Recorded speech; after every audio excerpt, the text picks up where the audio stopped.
Eisenhower was among the least experienced politicians ever to be president. Remember, his background is entirely military. But he's also one of the most popular. And his time as president is frequently thought of in American history as a golden era. Domestically, he did very little. But he, importantly, was a Republican, and he didn't undo the New Deal era reforms. His foreign policy was essentially a continuation of Harry Truman's containment. And so oftentimes it's easy to look at Ike and say, well, he ruled over a time of tremendous economic prosperity and he didn't really do anything. So is there really anything interesting here? Well, I'm going to argue there is. Ike did what all Republicans do. He staffed his White House with businessmen. Businessmen had accepted the welfare state by now and were no longer really pushing back that hard against it. In fact, many of them saw a benefit to them in it because if they had more money in their pocket, regardless of whether they got it from the government or somewhere else, they could buy more stuff from businesses.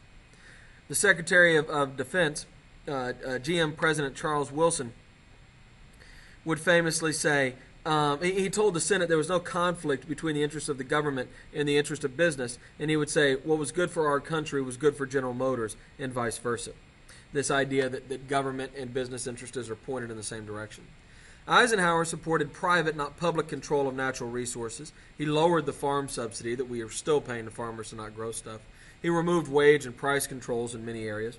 He rejected a single-payer health care plan, and he cut the budget, and we ended up with a $1 billion surplus in 1960. We actually balanced the budget and then ended up with a little bit of extra money.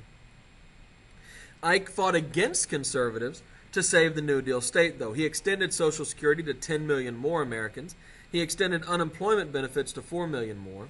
The minimum wage rose under Ike from 75 cents an hour to $1 an hour, or to put it in 2012 dollars, $6.32 to $8.43.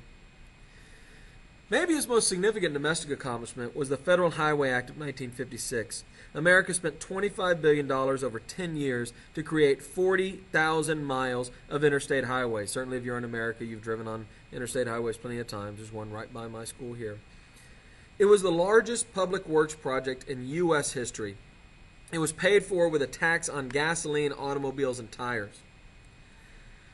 When Ike went to run for re-election, he suffered from a heart attack, but this did not stop him from crushing Adlai Stevenson again. He had run against him in 1952 and easily winning the election. The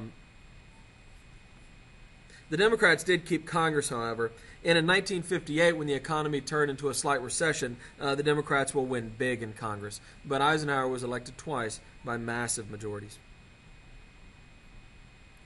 Eisenhower had avoided the Red Scare, but by 1954 it had begun to fade anyway. That intensity just wasn't there. McCarthy by now has turned his attention to the Army. Eisenhower organizes a special committee in Congress to investigate the Army. And for the first time ever, McCarthy's hearings will be televised so all of America can see what McCarthy does and what his tactics are. These McCarthy hearings, where he goes after the Army, will be the first ever televised congressional event. And it's a national sensation. A lot of people watch. And what people see is that McCarthy has no evidence that he's a bully. And of course now he's going after heroes. It wasn't that long ago that our military had won World War II after all. His logic made no sense whatsoever, and he kind of came across as an idiot, incidentally, a drunken idiot. And after this moment particularly, McCarthy comes to be seen as a villain and a buffoon. Let us not assassinate this lad further, Senator. You've done enough.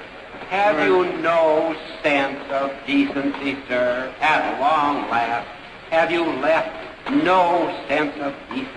These hearings, in that moment in particular, that have you no sense of decency, will really knock McCarthy from being one of the most powerful men in the country to being something of a joke.